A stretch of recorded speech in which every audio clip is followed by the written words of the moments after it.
So recently I've been watching a lot of videos about culture shocks experienced by foreigners who have visited or moved to Australia, and one of those was the work culture in Australia. Seems like a great place to work, actually treats employees very well, I understand, and I want to delve a bit deeper into that, and I'm going to be watching this video. It's Australian versus American work culture.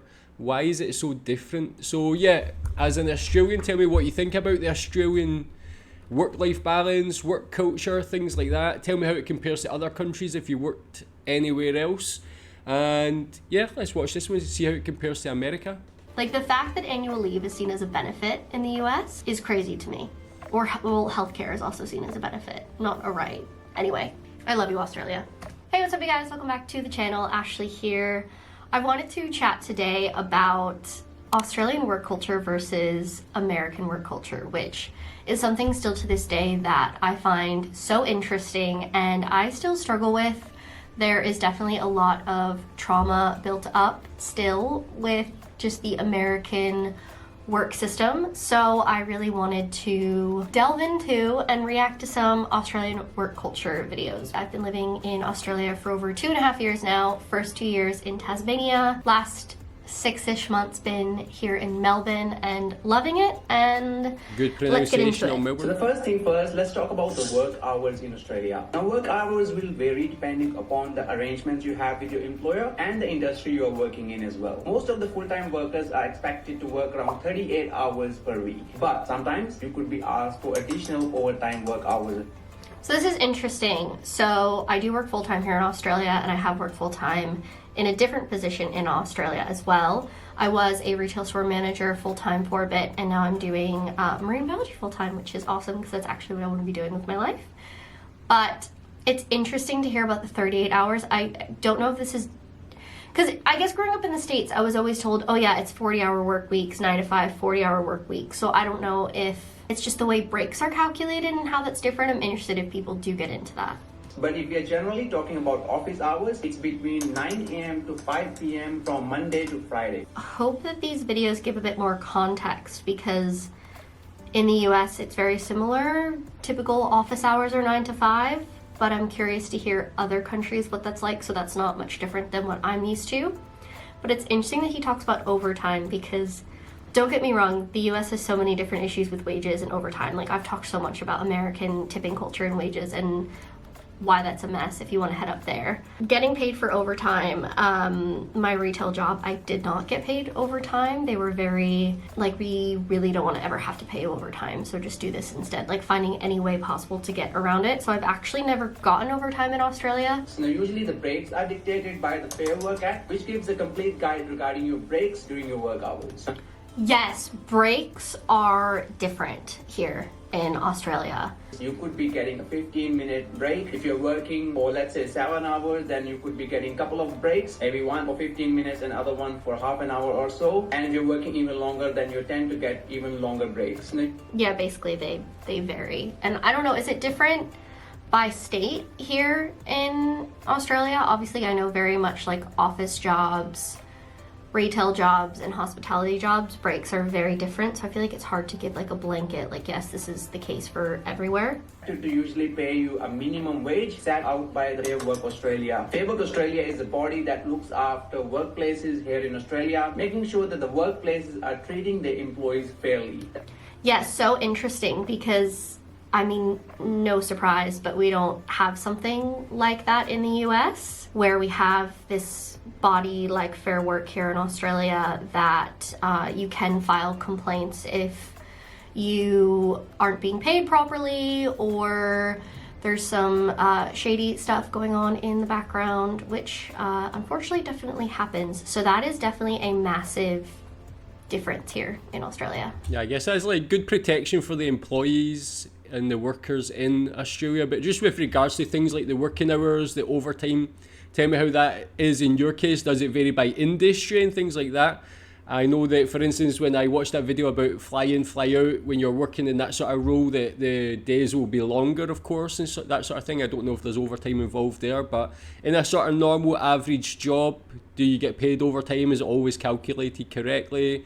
Are you working generally about 40 hours a week? Do you ever work more or less? I know that these days a lot of countries are moving towards maybe a 4-day working week. Is that something that's popping up or becoming more common in Australia? Here in Malaysia, they just work you till you basically can't work anymore. Long days, don't follow the contracted hours, don't pay overtime. They expect you to work longer. It's a bit mad, honestly. Like a good difference. $21.38. And this is the minimum wage from the 1st of July 2022 to 30th Freaking of June insane. 2020. That is insane. I know I've talked so many times about minimum wage and how much higher it is in Australia. And yes, people can go off to me in the comments or whatever about, oh, well, the conversion rate with the USD to AUD, like the Australian dollar is doing horrible against the US dollar at the moment. Yes, but even when you account for conversion rates and cost of living, yes, there is a cost of living crisis, not only in Australia, so it's not exclusive to Australia. Even taking all of those into account, as an American hearing minimum wage being $21, even converting that to USD is what, 14, 15 at the moment USD? That is insane. That is insane. In the best way possible, but that is insane. Apologies, my camera battery died, but we are back. On It's 1st like of really July good minimum wage, 2023, it is actually. expected that there will be a new minimum wage. Also, that's a really interesting point, is that there's a very strict, I guess, time frame for how often the minimum wage does get raised in Australia, whereas, at least federally, it's so different in the States because with all the different laws between the states and then the federal government. I don't know enough about the current semantics of the US because I haven't been there. I haven't been living there in almost 3 years, but yeah, super interesting, super interesting. You will be working in Australia, you will be seeing that most of the time the employers use direct communication, which means if someone has to say something to you, they would rather say to you directly. So whenever you have anything to ask or clarify. This is really interesting because I would say, being American, this is quite a normal communication style for employers. So again, I'm really interested the perspective of where this is coming from and what other communication styles people do use in the workplace. As you know, Australians like to abbreviate everything, so they will try to use the slangs during the work hours as well, which makes sometimes things very interesting, especially if you don't understand things. And if So true. I've said this so many times, but anyone who moves to another country and it's not their native language, one, I give you so much credit.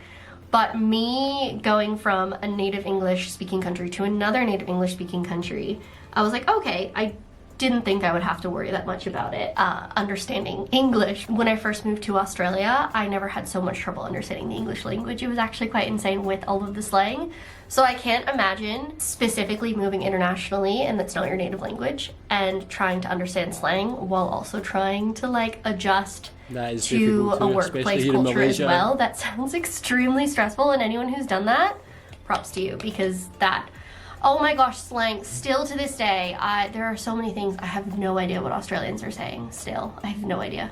not let's The thing for me, like moving to Malaysia, learning Malay, it's not the slang, it's just like there's so many different accents within that, so much different vocabulary in each different part of the country. It's not just the slang, they actually change the language, man. It's quite difficult, but yeah, I feel like I would love to move to Australia and just have like Aussie slang as my only language obstacle, man. That sounds so nice. talk about the Australian workplace hierarchy. Typically, the Australian workplaces are less formal in their hierarchy. A lot of times you could see a horizontal sort of hierarchy as well, where there may not be lots of layers of management, supervisors, and so on. It is so much more chill here in Australia with any sort of hierarchy.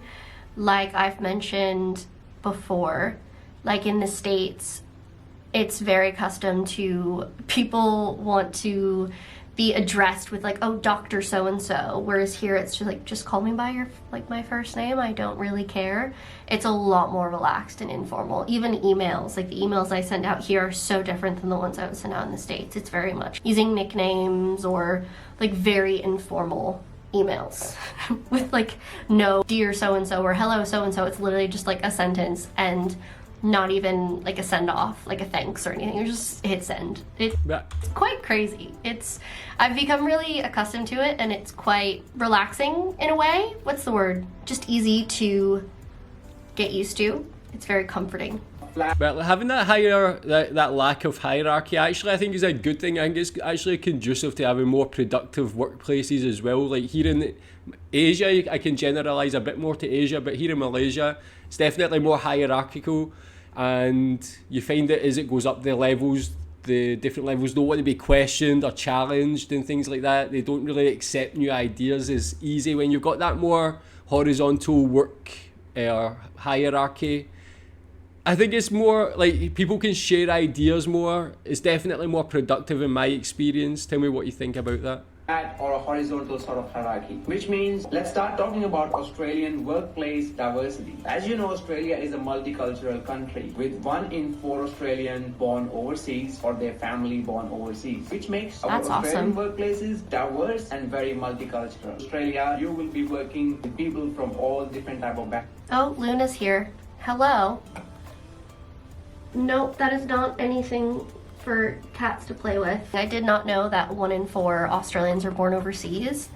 That is really nice to hear. I love the fun facts about diversity. Again, I don't want to get super political with the US, but because the US has a lot of problems, but also I'm a firm believer that yes, the US has a lot of problems, but there's also a lot of great things about the US, but one thing that is not great is the diversity, that is for sure. So it's very comforting to hear that Australia is racking in those stats, because America especially was quite being diverse, someone who is from abroad, it's really nice to know that a lot of people who do come from overseas hopefully feel more welcome. Now, when it comes to greeting someone, Australians like to do a firm handshake. So make sure when you're meeting someone, you look into the eyes and... Is that true? I don't think I've ever given someone a handshake. No. I don't know, maybe I just work in really informal work culture, but is that true? Luna, no. A quick personal opinion about Australian workplace culture from someone who has been working here for more than 16 years, and that's me. Overall, my personal experience in most of the Australian workplaces has been great. Usually people are very respectful. There is no such discrimination at workplaces. People treat you here very fairly, and you do the same back to them as well. Very interesting. I will have his video linked down below. I would also agree that I do think that overall in Australia, in the workplace, it's been quite respectful. Of course, very much depends. I would say my worst experiences were in hospitality, but I don't necessarily think that's surprising because I would say in the US, my worst experiences were in hospitality. But let's get another opinion on Australian work culture. Australian workplaces and Australian people in general are super relaxed and very, very laid back. Australians also tend to be super friendly and always laughing and smiling and making jokes.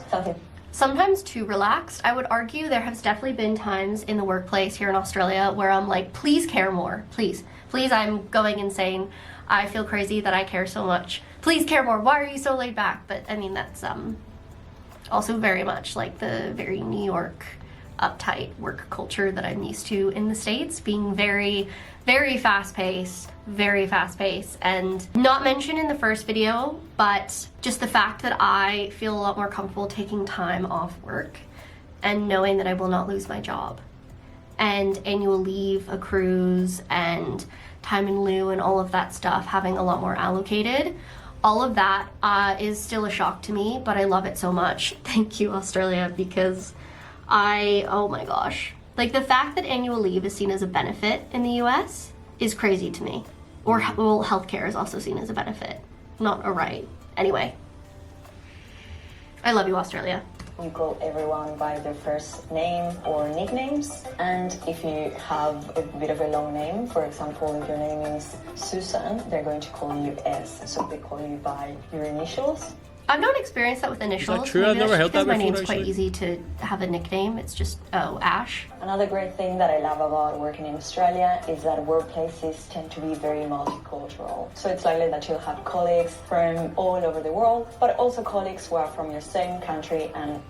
Yeah, I do love that. At my current workplace, most of the team is international, and it's so refreshing because yes, there are some Australians, but it's very much like, oh, okay, you're from a different country and you are going through these culture shocks, or you're not used to this, or oh, I want to hear about your home country or something, and it is so interesting, and it just brings such a great dynamic to the workplace. I 10,000% agree. You know, or your boss or your colleague, you usually kiss them on the cheek, and this is not appropriate here. Yeah, no kissing, greeting in Australia and also in the US, so that's nothing new.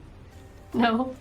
In the Australian workplace, someone says something to you and you didn't get that or you didn't understand it. Instead of saying what, say sorry, pardon. Can you say that? Wait, this is so true. So this is really interesting. Shout out to when I was living in Tasmania. I remember running into one of my first Americans at the Salamanca market, and she was like, Ashley, if I have one tip for you, if you can't understand something, or if you're responding in some way, don't say what. And I was like, what do you mean? Because that's just such a habit, especially in the States. And she was saying that the person she was talking to thought that it was really rude to say what. I think it can seem quite abrupt sometimes. Super interesting to hear someone else say this. I've definitely become a lot more accustomed living in Australia, instead saying what Living Simply Australia is saying with sorry. I don't really say pardon, but it sounds quite British. But I'd be like, oh, sorry? Which is so interesting. Side note. And if you are late, let your manager or the person who you're having the meeting with know that you're going to be late, and yeah, just give them a heads up. Such a great custom, especially when I was managing at one of my last jobs. If you're running late, just please let me know. Please let me know. Just be honest with me. I would much appreciate that. Before coming to Australia, I had never ever tried Indian food in my life. The truth is that I never really had access to it. It's not very common in my country. So when one of my colleagues from India heard this, she couldn't believe it. So the following day, she cooked and brought me a dal makhani, which is an amazing Indian dish. And since then, I've loved Indian food. It's one of my favorite foods in the world. If I hadn't been working here, I would have never been exposed to these kind of cultures. Yeah, I think that's one of the best things about Australian workplaces. So true. Also, similarly, the first time I had Indian was when I was visiting the UK, however many years ago. And complete side note, but just the Asian cuisine in Australia is unmatched compared to what's in the US. So good. Love good Indian food. Their work drinks, it's also very common in Australia. This usually happens on Fridays or Thursdays, but it can be any day of the week. After a long day at work, you go to the pub with your colleagues and have a beer and snacks and just talk about life in general. Yes, I loved this. This first happened actually with my lab that I was in Tasmania. And I loved it. I found it as such a great way to build community and stuff outside of work hours, whether you choose to chat about work or life or whatever, and get to know people that are in your workplace or your lab or whatever the circumstances is. Oh my gosh, that is such a great point. I didn't even think about that because I don't think I ever had anything like that in the US at all. And yeah, same thing, it was on Fridays. And it was so nice. We would get happy hour deal at Jack Green in Hobart. Shout out. Such a good point. Oh my goodness. I hope you learned something from this video. I know I sure did. And please chat. Yeah, that's cool. So yeah, interesting. I mean, like, everything I've learned about the American work culture is like, it seems quite difficult to work, especially things like the annual leave, such an important thing. Being from the UK, annual leave is at least 20 days, can be up to 30 days, even more, depending on how long you work for a company. Having that time off and being able to take that without feeling guilty during the year just makes you, when you come back to work, you can work harder and you can feel refreshed and so on. But from what I understand, especially when working for the company I work for in Malaysia, the American team, they had different benefits to us. They had a lot less annual leave, different ways their pay was structured and all that. It's quite insane, man. But again, it might not be the same for every American company. It might be different depending on the part of America, the company, the industry and so on. So tell me what you think about Aussie work culture. What do you like about it? Is there anything you don't like about it? Tell me in the comments. Thanks.